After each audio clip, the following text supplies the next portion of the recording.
네, 오늘 말씀의 제목은 신앙생활에 주의할 4가지라는 말씀의 제목입니다. 사실은 이 말씀은 수요 예배 때 말씀을 나누어야 되는데 너무 길어져서 또 우리 성도님들도 꼭 알아야 될 내용이라서 같이 이 말씀을 나누려고 합니다. 우리는 지난주에 하나님을 믿어라 라는 말씀을 나누었습니다. 정확하게 말씀드리자면 하나님의 믿음을 가져라 라는 말씀을 가지고 나누었죠. 지난주에 몇 분이 저에게 문자도 주고 또 통화도 하고 직접 만나면서 지난주 말씀에 충격을 받았다라는 말씀을 하셨어요. 아마 이런 마음이겠죠. 내가 교회 다닌 것이 지금까지 내 믿음, 내 신념으로 교회를 다녔구나. 하나님의 믿음이 부족했구나. 아마 이런 마음이었던 것 같습니다. 그 중에 우리 고집사님이 와 계십니다만은 남편분이 입원하시고 오랜만에 이제 교회를 나오셨잖아요. 어쩔 수 없이. 근데 지난주 말씀을 아마 듣고 제게 직접 말씀하시기를 예리한 칼로 자기 가슴을 찌른 듯해서 마음이 엄청 아팠다. 그렇게 말씀하시더라고요. 불 같은 것이 자기 마음에 임하는 것 같았다. 그렇게 말씀을 하시더라고요. 그래서 제가 이렇게 말씀을 드렸습니다. 집사님이 그런 말씀에 시험 들지 않고 내 말씀으로 받아들이는 것은 집사님이 복을 받은 사람이기 때문입니다. 복을 못 받은 사람은 그런 말씀을 들으면 왜 저런 이야기를 저렇게 설교를 할까? 그러면서 시험 들기도 하죠. 그런데 그 말씀을 듣고 말씀에 찔려서 어찌할꼬 하는 마음이 들었다면 그것은 하나님의 은혜를 받은 사람이라는 증거가 되는 것입니다. 중요한 것은 이 말씀을 진짜로 내가 내 신념으로 신앙생활하고 또 내 믿음 안에서 신앙생활을 한 것이 깨달아진다면 그 깨달음으로 끝나면 안 됩니다. 그러면 또다시 반복이에요. 그것을 통해서 하나님 앞에 회개해야 됩니다. 사도행전 2장 38절입니다. 우리 같이 한번 읽어보겠습니다. 시작. 베드로가 이르되 너희가 회개하여 각각 예수 그리스도의 이름으로 세례를 받고 죄 사함을 받으라. 그리하면 성령의 선물을 받으리니. 이 베드로가 하나님의 말씀을 전하고 그들에게 이르기를 너희가 그 예수님을 십자가에 못 박았다. 그러니까 사람들이 그 말씀을 듣던 그 설교를 듣던 사람들이 마음에 찔렸다. 그렇습니다. 그런데 다행히 그들이 어떻게 반응했습니까? 형제들아 우리가 어찌할꼬 그렇게 했습니다. 그때 이제 이 베드로가 너희가 회개하여 예수 그리스도 이름으로 세례를 받고 죄 사함을 받으라. 회개가 필요합니다. 회개가 안 되고 그냥 깨달음으로 끝나면 또다시 반복입니다. 회개가 잘 안 되면 회개하게 해달라고 정말로 눈물로 기도해야 돼요. 그래야 그 사람이 성령을 선물로 받고 새로운 신앙생활을 하게 됩니다. 이제 저와 여러분들이 종교생활이 아니라 진짜 신앙생활을 해야 되는데 그러려면 4가지를 주의해야 됩니다. 이스라엘 백성들이 하나님의 택하심으로 구원의 길로 들었었는데 그들이 광야 생활에서 하나님 앞에 실패자로 끝났다는 것을 우리는 잘 알고 있습니다. 광야 생활에서 그들이 왜 그렇게 큰 구원을 받아놓고도 신앙생활에 실패로 끝났을까? 하나님은 이스라엘 백성들을 통해서 지금 우리에게 본보기로 삼고 또 우리를 깨우치기 위해서 이 말씀을 기록했다. 그렇게 말하고 있습니다. 고린도서 10장 11절입니다. 오늘 본문 말씀입니다. 같이 읽겠습니다. 시작. 그들에게 일어난 이런 일은 본보기가 되고 또한 말세를 만난 우리를 깨우치기 위하여 기록되었느니라. 그렇습니다. 하나님께서 이렇게 이스라엘 백성들의 출애굽과 광야길과 가나안 땅에 들어가는 그 과정을 기록한 것은 우리를 본보기로 삼기 위해서, 또 우리를 깨우치기 위함이다. 그렇게 말씀하셨어요. 우리가 그것을 통해서 배워야 되는 것이죠. 그러므로 인생의 광야길에 서 있는 우리가 네 가지를 주의해야 하나님이 기뻐하시는 사람이 되고 마침내 적과 꿀이 흐르는 영적 가나안에 들어갈 수 있습니다. 그러면 첫 번째 주의해야 될 것이 뭐냐? 고린도전서 10장 8절입니다. 같이 읽겠습니다. 시작. 그들 중에 어떤 사람들이 음행하다가 하루에 23,000명이 죽어나니 우리는 그들과 같이 음행하지 말자. 그렇습니다.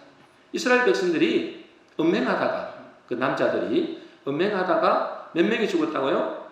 23,000명이 죽었다라는 것입니다. 민수기 25장에 보면 발람이라는 선지자가 있는데, 이 발람이라는 선지자가 모압의 왕이 사주를 받고 이스라엘을 저주하라고 이렇게 시킵니다. 돈을 주고 맹해를 주겠다고 이렇게 데려오는 것이죠. 그래서 저 이스라엘 백성들을 저주해달라, 그렇게 요청을 하는데 하나님이 그때마다 막습니다. 저주하면 네가 죽는다. 저주하지 말라. 축복해라. 그렇게 하나님께서 말씀해 주시죠. 그러니 저주를 못하고 오히려 축복하게 됩니다. 이스라엘 백성들을. 그런데 이 발람이라는 선지자가 돈에 눈이 멀어가지고 저주는 못하고 그 이스라엘 백성들을 타락하는 길을 가르쳐 줍니다. 그래서 이 모압 여자들을 동원해서 미인계를 씁니다. 미인계를. 그래서 수많은 이스라엘 백성들이, 이스라엘 남자들이 모압 여인들과 함께 음행을 하게 되죠. 그때 죽은 이스라엘 남자 사람들이 23,000명이다. 그렇게. 지금도 성도들이 음행으로 인해서 엄청난 신앙의 문제를 만납니다. 목회자들도 예외가 아닙니다. 많은 목회자들이 이 음행 때문에 무너지는 사람들이 많습니다. 제가 여기서 다 이야기를 여러 번 할 수 없고요. 남자 성도들뿐만 아니라 요즘에는 여자 성도들도 이 음행의 문제 때문에 신앙이 무너지는 경우도 많습니다. 요즘에는 여자분들도 무슨 애인이 없으면 이상한 듯이 이렇게 생각한다더라고요. 아니, 자기 남편이 있으면 되는 것이지 또 다른 애인이 있어야 된다고 생각하는 거예요. 애인이 없다. 그럼 좀 덜 떨어진 사람으로 이렇게 취급한다고 그래요. 그것이 불신자들만 그런 게 아니라 심지어 근사님들도 그렇대요. 근사님들도. 어떤 유명한 미국 그 목사님이 있습니다. 정말로 유명한, 지금 우리나라로 따지면은 아마 조용기 목사님 정도로 유명한 그런 분이죠. 그분이 음행하다가 이게 감옥에 들어갑니다. 음행 때문에. 그래서 그분이 너무나 유명한 분이기 때문에 그 다른 어떤 목사님이 찾아가서 그분에게 이렇게 질문을 합니다. 당신은 하나님을 사랑하지 않았습니까? 이렇게 질문을 해요. 그러니까 그 목사님이 뭐라고 이야기하느냐? 아니요. 저는 누구보다도 하나님을 사랑했습니다. 아니, 그런데 왜 그렇게 음행을 하고 이곳에 들어와 있습니까? 물어봤더니 그분이 딱 한마디를 하더랍니다. 나는 하나님을 사랑하는 것은 틀림없는데 하나님을 두려워하지는 않았습니다. 그렇게 얘기해요. 하나님을 두려워하지 않는 거예요. 많은 사람들이 하나님을 사랑한다고 합니다. 그런데 정작 하나님을 두려워할 줄은 몰라요. 마귀는 두려워하면서 하나님을 두려워할 줄 모릅니다. 하나님은 지금도 우리에게 말씀하십니다. 고린도전서 3장 16절 17절입니다. 우리 같이 읽겠습니다. 시작. 너희는 너희가 하나님의 성전인 것과 하나님의 성령이 너희 안에 거하시는 것을 알지 못하느냐. 누구든지 하나님의 성전을 더럽히면 하나님이 그 사람을 멸하시리라. 하나님의 성전은 거룩하니 너희도 그러하니라. 그렇습니다. 우리는 누구라고요? 하나님의 성전. 그리고 우리 안에 누가 계십니까? 성령이 계시죠. 우리는 성전이에요. 이 눈에 보이는 건물만 성전이 아니고 이것은 사실은 그냥 껍데기죠. 진짜 성전은 우리 몸입니다. 내 속에 성령이 오시는 전이에요. 근데 그것을 알지 못하고 우리가 마음대로 음행을 한다. 그것은 성전을 더럽히는 거예요. 그래서 뭐라고 그러십니까? 누구든지 하나님의 성전을 더럽히면 하나님이 그 사람을 멸하시리라 그랬습니다. 여러분, 우리가 하나님을 두려워야 됩니다. 하나님은 지금도 살아계십니다. 이것을 모르고 하나님은 무조건 사랑의 하나님입니다. 그러니 모든 것을 다 용서하는 하나님입니다. 이렇게 생각하면 큰일입니다. 하나님은 사랑의 하나님이시지만 또한 한편으로는 공의의 하나님입니다. 반드시 벌은 심판하는 하나님입니다. 그래서 음행을 조심해라. 신앙생활 하는데 여러분 음행을 조심하시기를 바랍니다.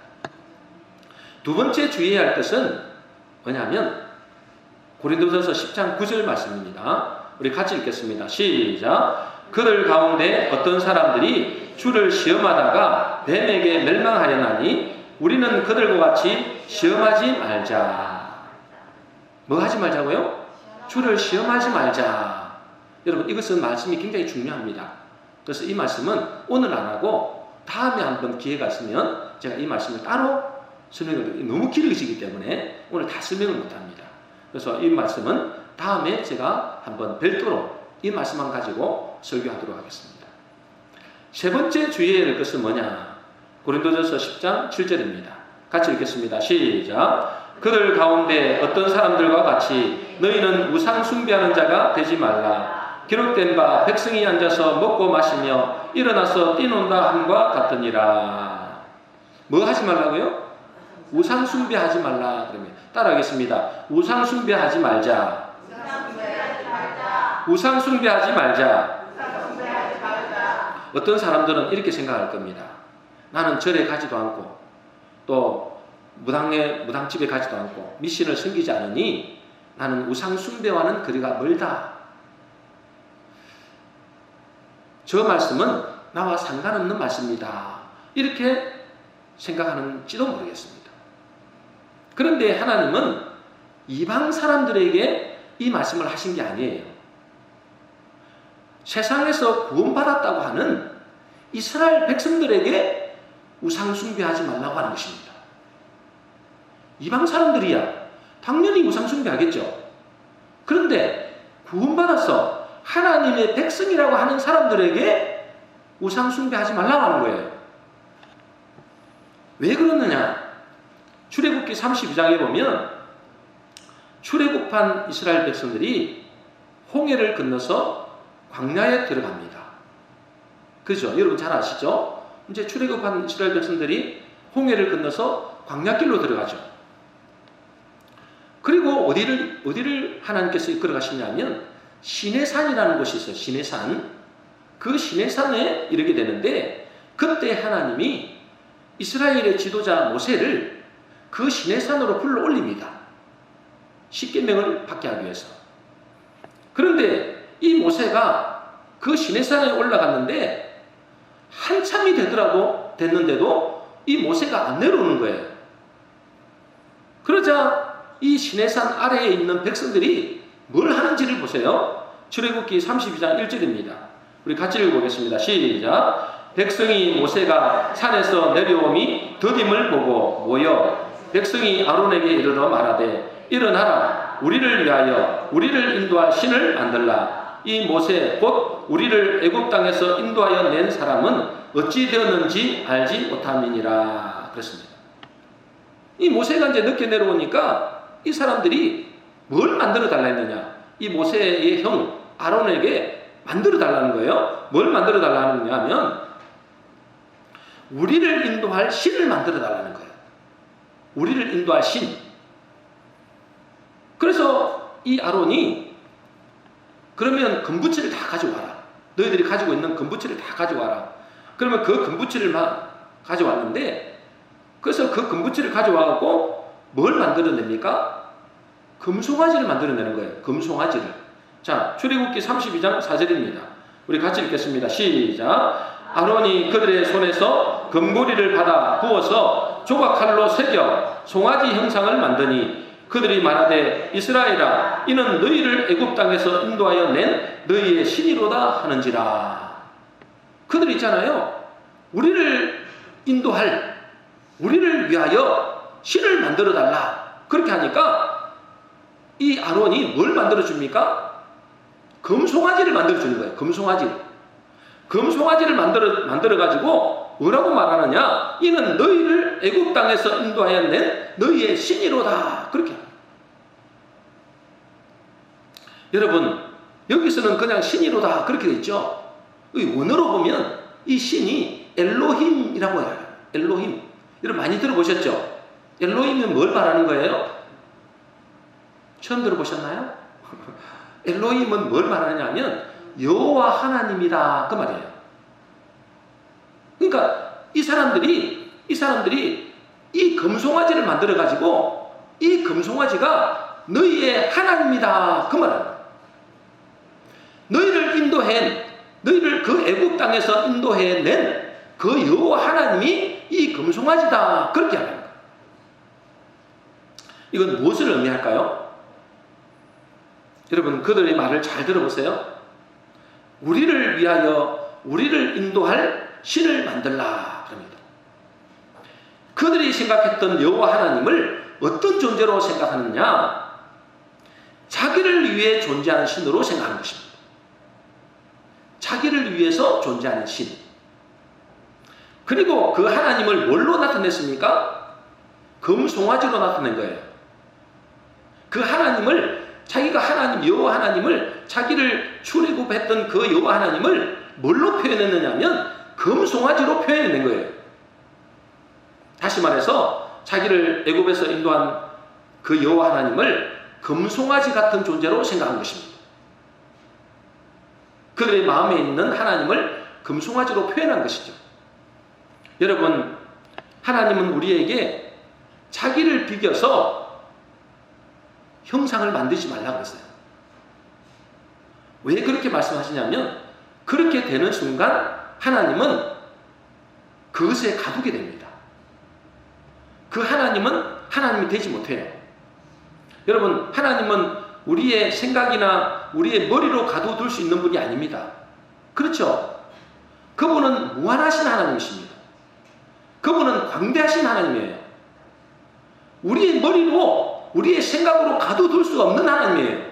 그래서 그것을 우리의 생각으로 형상을 만들지 말라는 거예요. 왜냐하면 그렇게 만들면 그때부터 그 하나님은 그 우리의 생각에 가둬두는 하나님이 되는 거예요. 그런데 이스라엘 백성들은 그 전능하신 하나님을 금송아지로 표현한 것입니다. 금송아지는 있잖아요. 금송아지는 애굽에서 자기 욕망을 채워주고 자기를 풍요롭게 해주는 에피스라는 우상입니다. 우상. 그러니까 애굽에서 섬겼던 그 우상을 하나님이라고 생각하는 거예요. 그런데 그 여호와 하나님도 자기 욕망을 채워주고 자기를 풍요롭게 해주는 금송아지로 생각하는 것입니다. 이 사람들이 이상한 신을 만드는 게 아니에요. 하나님을 섬긴다고 하는데, 자기 딴에는 하나님을 섬긴다고 하는데 그들 생각에 그 하나님은 자기를 위해서 존재하는, 자기들을 좋은 것으로 인도하는 그런 신으로 생각하는 것입니다. 그것은 말할 것도 없이 우상 숭배죠. 여러분, 우상을 섬기는 것과 하나님을 섬기는 것의 차이는 뭘까요? 우리는 교회 나온다고 우상을 섬기지 않는다고 생각하잖아요. 그런데 하나님은 교회 나오는 사람들도 우상을 섬기는 사람들이 있다고 지금 이야기하시는 거예요. 그러면 우상을 섬기는 교회에 나오는데 우상을 섬기는 사람과 하나님을 섬기는 사람의 차이가 뭐냐 이 말이에요. 그 우상을 섬기는 사람을 한마디로 정의하자면 나를 위한 신입니다. 나를 위한 신. 교회를 나오지만, 그래서 하나님 앞에 예배드린다고 하지만 나를 위한 신이라고 생각한다면 그 사람은 우상 숭배한다는 거예요. 여러분, 절에 가서 비는 사람들, 무당이나 산신에게 비는 사람들의 공통점이 뭡니까? 그 사람들은 하나같이 자기를 위해서 빕니다. 그렇죠? 자기를 위해서 빌어요. 자기나 자기 자녀나 자기 남편이나 이런 자기를 위해서 빕니다. 그 사람들은 복채를 좀 내놓고 사업 잘 되게 해달라는 거예요. 그리고 건강하게 해달라는 거예요. 자기 자녀들을 성공시켜달라는 거예요. 그 사람들이 그 신의 뜻을 알고 그 신이 말하는 것을 듣고 그 신의 말씀에 순종하는 것이 아닙니다. 그렇죠? 그 잡신들을 섬기는 사람들이 그 신이 말하는 그 소리를 귀담아 듣고 그 말에 그 뜻에 따라 사는 사람들이 아니잖아요. 그저 내게 복을 달라는 거죠. 내가 복채를 내고 내가 이렇게 했으니 나에게 복을 달라는 것이지, 그 사람들이 그 신의 음성을 듣고 그 말씀에 순종하지 않는단 말이죠.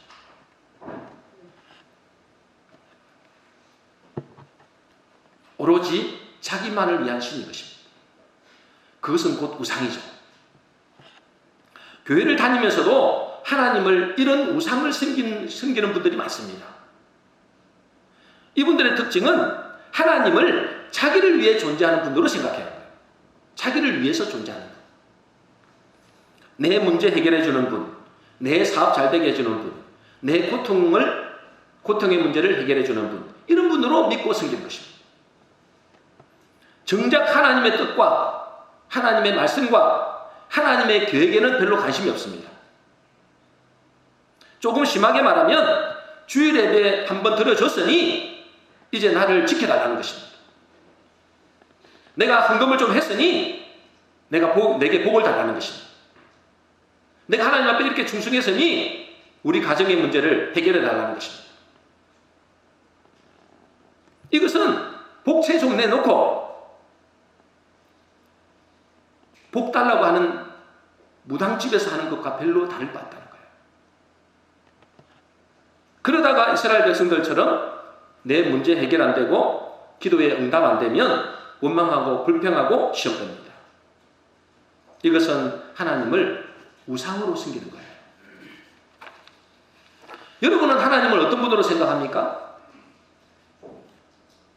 우리가 손으로는 하나님의 우상을 만들지 않죠.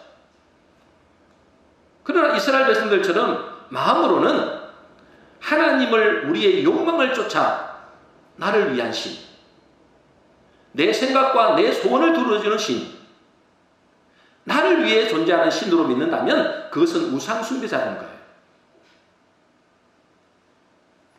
여러분, 이거 잘 생각하셔야 됩니다. 왜냐하면 교회에 나와서 우리가 가야 될 곳은 천성이잖아요. 하나님의 나라에 가야 됩니다. 그런데 교회에 나왔는데 알고 보니까 우상을 숭배했다. 그러면 이것보다 불행한 일이 없잖아요. 근데 많은 교인들이, 우리 교회는 말고 많은 교인들이 우상을 섬기러 나오는 거예요. 우상을 섬기러. 여러분, 우리는 하나님을 위해 존재합니까? 아니면 하나님이 우리를 위하여 존재합니까? 여러분 한번 생각해 보세요. 하나님이 나를 위해서 존재하는가? 아니면 내가 하나님을 위해서 존재하는가? 여러분 어떻습니까? 하나님이 여러분을 위해서 존재합니까? 아니면 여러분이 하나님을 위해서 존재합니까? 이것을 분명히 해야 됩니다. 안 그러면 우상을 숭배하는 되는 거예요. 세상 자신들을 섬기는 것과 불교에서 섬기는 것과 똑같아요. 이것은 신앙생활에 우리의 삶에 굉장히 중요한 문제입니다. 내가 하나님을 위해서 존재하는 것인가? 아니면 하나님이 나를 위해서 존재하는 것인가? 여기에 대해서 우리가 질문을 해봐야 됩니다. 제가 이 인터넷을 보다가 어느 정치인의 고백을 제가 들었습니다. 이 정치인은 이렇게 자기를 고백하더라고요. 들어보세요. 이분은 15년차 교회 신자입니다. 15년을 교회를 다녔어요. 매주 교회를 다녔습니다. 근데 교회를 다니는데 성경을 거의 안 읽었는가 봐요. 근데 성경을 읽기로 작정하고 창세기부터 성경을 읽었대요. 창세기를 읽다 말이 안 된다고 생각하고 성경을 덮었습니다. 자기 생각으로는 도저히 이 말이 안 된다는 거죠. 여러분, 자기 생각으로 말이 될 것 같으면 우리는 하나님 안 믿어야 돼요. 그런 하나님을 왜 믿어요? 차라리 사람을 믿는 게 낫지. 내 생각과 안 맞기 때문에 하나님이에요. 내 머리로 합리적인 생각으로 안 맞기 때문에 그분이 전능하신 하나님이라고요. 그런데 창세기를 읽다가 말이 안 되는 거죠. 홍해를 어떻게 가느냐 이 말이죠. 말씀으로 어떻게 이 우주 만물을 창조하느냐 그 말이죠. 도대체 이해가 안 되더라는 거예요. 그냥 덮어버렸대요. 그런데 교회는 다녀요. 그때부터 이 사람이 그러더라고요. 내 지식과 양심을 더 믿게 되었다. 그래도 아쉬울 때는 창조주를 찾았다. 아쉬우니까. 그때마다 응답은 없었다. 소송을 당했는데 1억 2천만 원을 물어주느라 집을 날리게 되었을 때 무슨 수가 없겠냐고 기도했는데 하나님은 내 편이 아니었다. 말씀도 안 믿으면서 입에서 단내가 나도록 지극정성으로 표밭을 열심으로 일궜는데 국회의원에서 2번 떨어졌다. 그래서 내 청춘 10년을 허공에 날려버렸다. 신이 있다면 이렇게 말해요. 신이 있다면 나를 이렇게 방치하지 않았을 것이다. 하나님도 제대로 안 믿으면서 그래요. 거기다가 동료들에게 배신을 당했다. 거기서 나온 결론은 신은 죽었다. 그래서 신이 없으니 이 땅에서라도 모질게 살아야 되겠다고 속으로 되뇌었다. 그렇게 고백을 하더라고요. 이것은 전형적으로 하나님을 자기를 위해 존재하는 우상을 섬기는 것입니다. 이것은 다른 말로 자기 숭배자입니다. 우상을 섬겨놓고 하나님이 없다라고 이야기하는 거예요.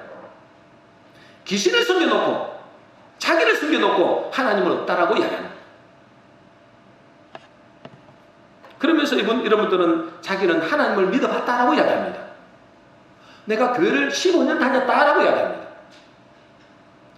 뭘 믿은 거예요? 이 사람이 뭘 믿은 거죠? 우상을 숨긴 겁니다. 우상을. 하나님을 믿은 것이 아니고 전능하신 하나님을 믿은 것이 아니고 우상을 숨긴 거예요. 우상을 섬기면서 하나님이 없다라고 이야기하는 것입니다.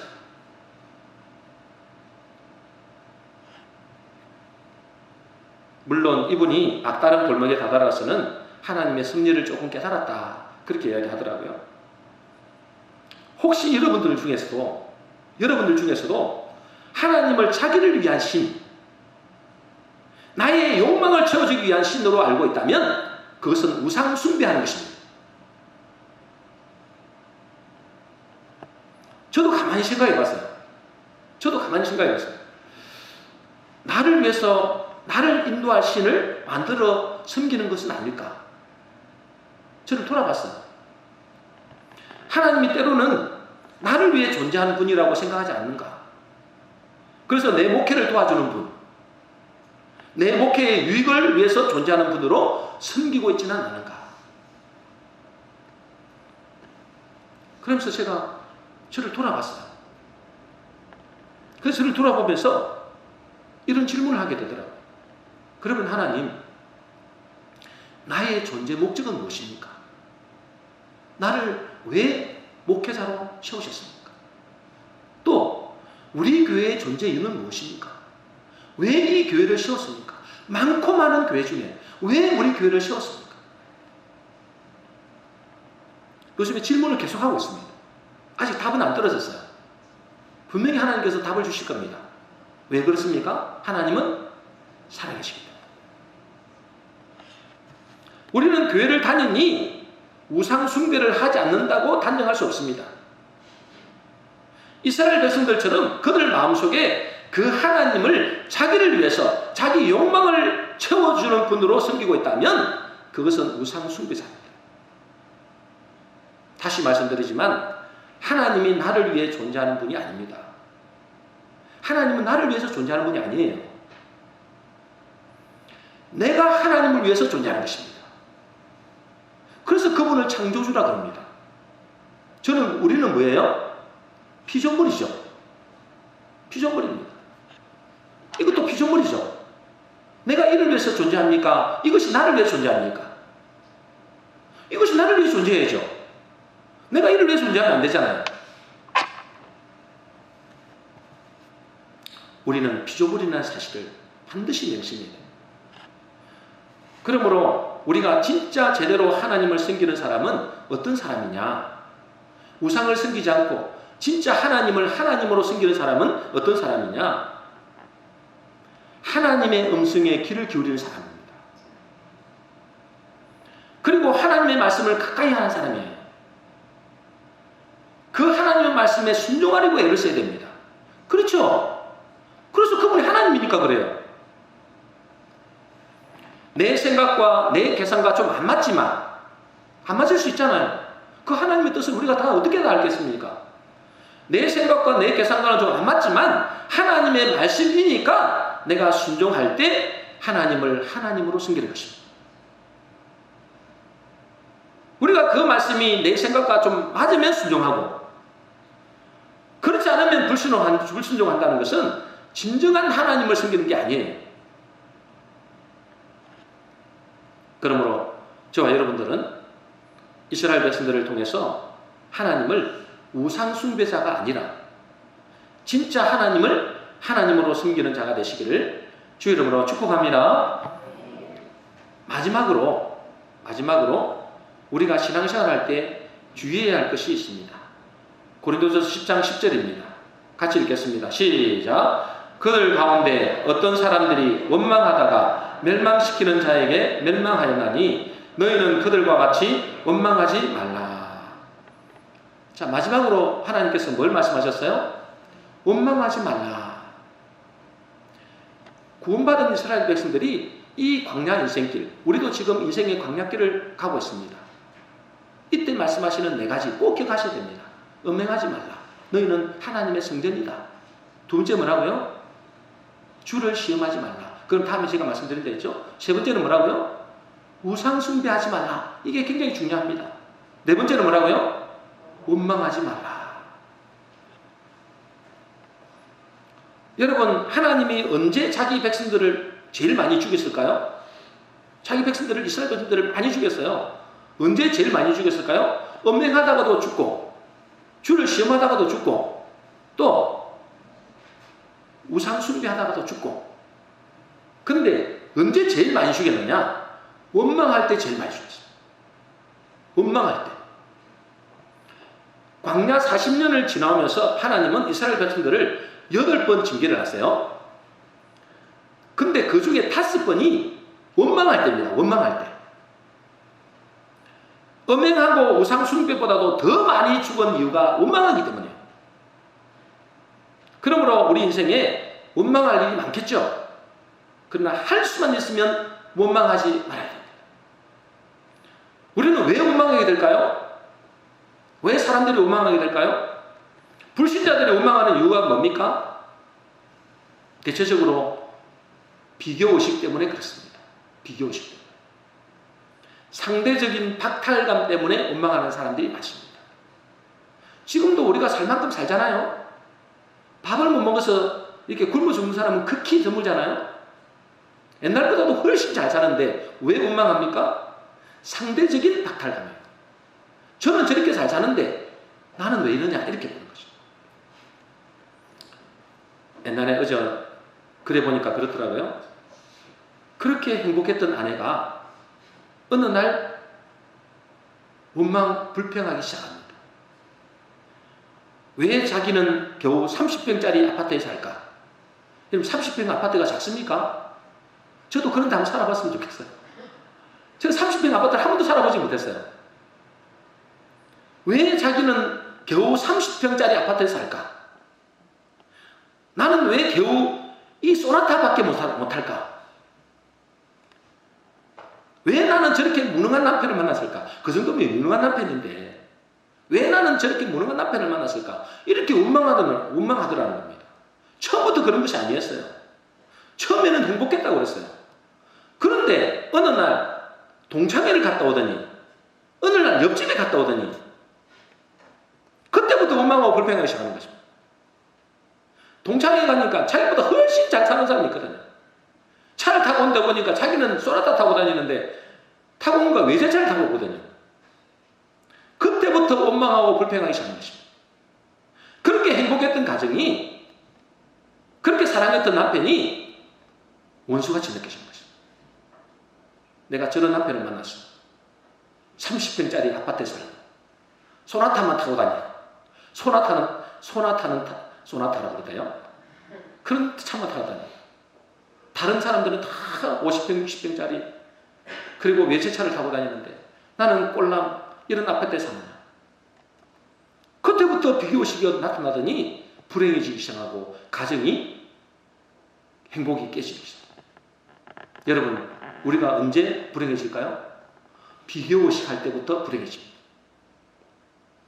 예수 믿는 사람들도 똑같습니다. 이스라엘 백성들이 왜 불평했을까요? 그들도 비교의식 때문에 불평했습니다. 옛날에 애굽에 살 때는 이러했다는 것입니다. 옛날에 애굽에 있을 때는 이렇게 맛있고 고기도 먹고 부추도 먹고 온갖 맛있는 거 다 먹었는데 이 광야에 나오니까 기껏 먹는 것이 만나라는 만나. 기껏 먹는 것이 메추라기. 이제 보기도 싫다는 거예요. 이제. 옛날이 좋았다는 거예요. 그 비교의식 때문에 원망하고 불평했습니다. 그래서 하나님이 그 원망 불평의 소리를 들으시고는 고기를 마음껏 주시죠. 그런데 그 사이에 고기가 씹히기 전에 다 죽게 됩니다. 또 왜 하나님이 이스라엘 백성들이 이렇게 원망하고 불평합니까? 현실을 정확히 보지 못하기 때문에. 현실을 정확히 보지 못하는 거예요. 대표적으로 민수기 14장에 보면 출애굽한 이스라엘 백성들이 2년 만에 가나안 땅에 들어가려고 했습니다. 그런데 이스라엘 백성들이 못 들어가겠다는 거예요. 왜 못 들어가느냐? 정탐꾼을 보내봤더니 그곳에 있는 가나안 땅에 있는 사람들이 키가 장대하고 그들에 비해서 우리는 메뚜기 같다는 거예요. 그래서 우리는 못 들어가겠다는 거예요. 그래서 낙심하고 하나님을 원망하기 시작합니다. 그래서 그 원망한 것 때문에 40년 동안에 한 사람도 못 들어갑니다. 여호수아 갈렙 빼고는. 이들이 원망하는 것은 자기 현실을 정확히 보지 못했기 때문에 그래요. 자기 현실을 육신적으로만 보기 때문에 그렇습니다. 여러분, 이들은 하나님의 백성으로 부름받았습니다. 그렇죠? 수많은 민족들이 많은데 그 중에서 특별히 이스라엘 백성들을 택하여 하나님의 백성으로 부름받았어요. 그래서 그들은 하나님 안에서 살고 있습니다. 그들의 아버지는 누구냐? 전능하신 하나님이십니다. 홍해를 가르고 반석에서 물을 내리고 하늘에서 만나를 내리게 하는 전능하신 하나님이 그들의 아버지입니다. 그런데 그들의 생각은 어디에 머물러 있느냐 하면 그들은 여전히 애굽에 머물러 있는 것입니다. 세상에 머물러 있는 거예요. 그들의 생각은 육신에서 세상에서 벗어나지를 못했습니다. 자기 현실을 정확하게 보지 못하는 거예요. 자기가 누군지를 모르는 것입니다. 그 아버지가 누군지를 모르는 거예요. 영의 눈이 열리지 않으니 자기가 받은 구원이 얼마나 큰지를 모르는 것입니다. 그러니 현실을 바라보니까 원망하고 불평하기 시작합니다. 하나님의 약속과 구원의 약속은 전혀 기억하지 못합니다. 저와 여러분들이 예수 믿는 사람이 맞다면 영적으로는 우리는 세상에서 마귀의 권세에서 해방된 사람입니다. 그리고 우리는 하나님을 우리의 아버지로 모시고 있는 사람들입니다. 그분은 우리에게 은혜와 구원의 약속을 허락하셨습니다. 하나님의 엄청난 축복을 받은 사람들이에요. 그런데 그 영적 사실을 알지 못하고 현실만 바라보니까 우리는 원망하고 불평하기 시작한 것입니다. 그렇게 원망하고 불평하는 이스라엘 백성들을 하나님은 젖과 꿀이 흐르는 땅으로 한 사람도 들리보내지 않았습니다. 그래서 하나님이 원망 불평하는 사람들을 제일 싫어하는 거예요. 왜? 원망 불평해서는 젖과 꿀이 흐르는 땅으로 못 들어가니까.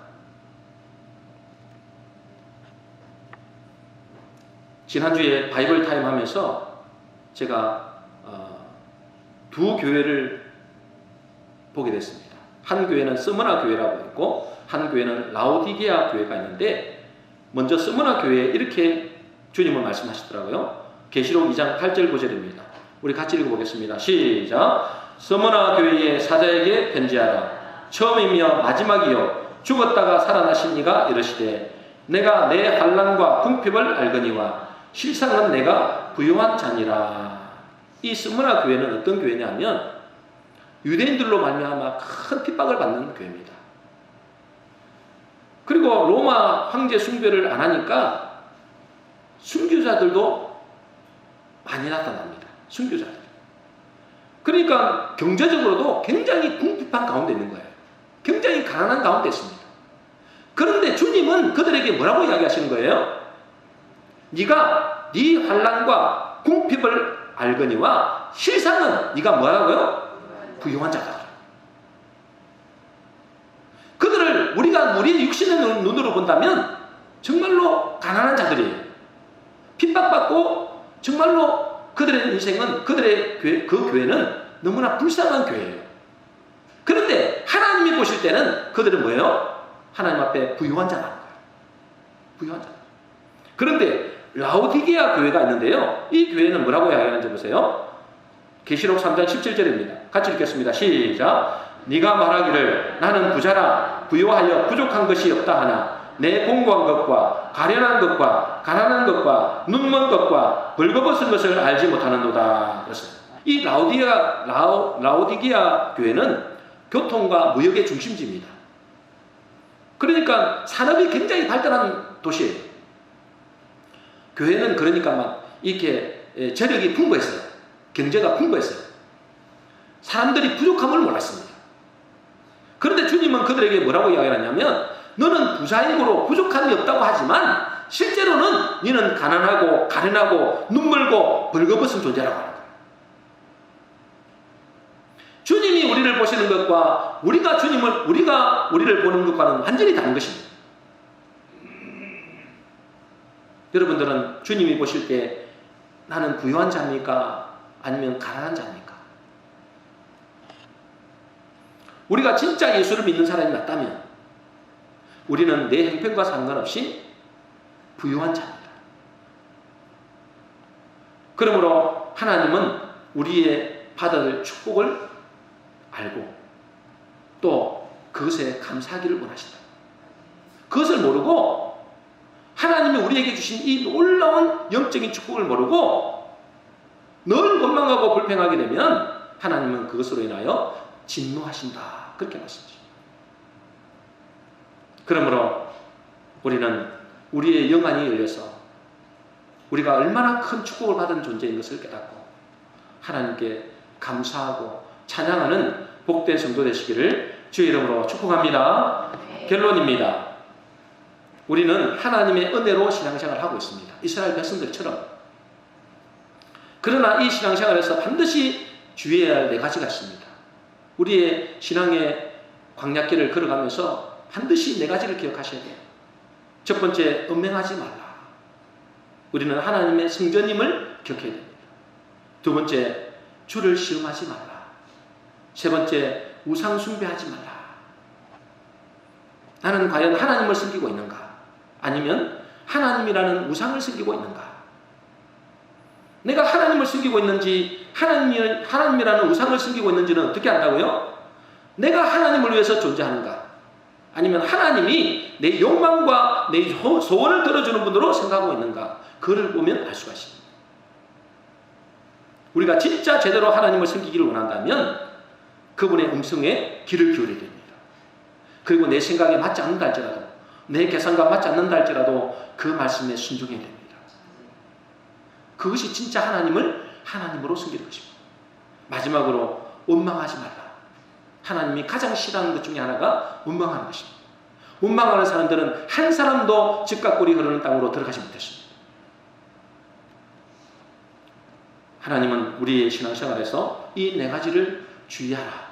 그렇게 말씀하십니다. 우리 모든 성도님들이 우리의 인생의 광야길에서 이스라엘 사람들을 본보기로 삼아서 반드시 즉각 꿀이 흐르는 영적 가나안 땅에 들어가시는 저와 여러분 되시기를 주의 이름으로 축복합니다.